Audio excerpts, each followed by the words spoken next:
శ్రీమాత్రే నమః. హిందూ కుటుంబాలు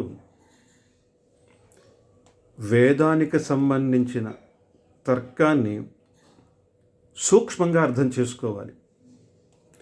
భక్తులు భగవంతుడి ఆరాధనలో భాగంగా మంచి గంధపు చెక్కతో గంధాన్ని సాది మీద సాది తీస్తున్నప్పుడు ఆ ప్రాంతమంతా సుగంధ పరిమళంతో, భక్తుల చెయ్యంతా కూడా మంచి గంధపు సువాసనతో ఉంటుంది. ఇలా కర్మలు మానవులని గ్రహ రూపంలో ఎలా స్పర్శిస్తున్నాయో, మనకు ఎలాంటి స్నేహితులు ఉండాలి, ఎలాంటి సంస్కార సంపర్క స్పర్శ కలిగినటువంటి ప్రాంతంలో వ్యక్తులతో ఉండాలో విదురుడు స్వయంగా కృష్ణ భగవానుడి ఆశీస్సులు అనుగ్రహాన్ని పొందినటువంటి విదురుడు ఇచ్చిన నీతి సూత్రం ఏమిటంటే, శ్రార్థం పితృభ్యో నదదాతి దైవతాని చార్చతి సుహృన్మిత్రం నలభతే తమాహుర్మూఢచేతసం.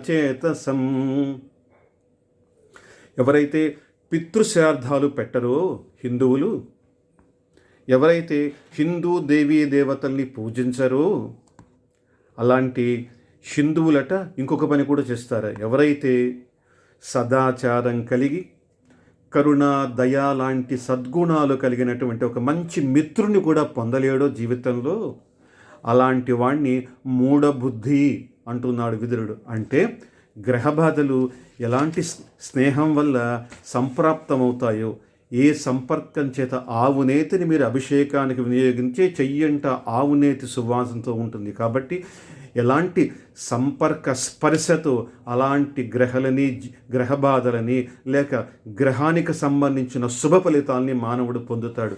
ఇది తెలుసుకొని సర్వులు సదాచారం వైపు హిందూ కుటుంబాలు ప్రయాణం చేసి ఉన్నత స్థితి పొందగలరు. అచ్యుత అనంత గోవిందాయ నమః.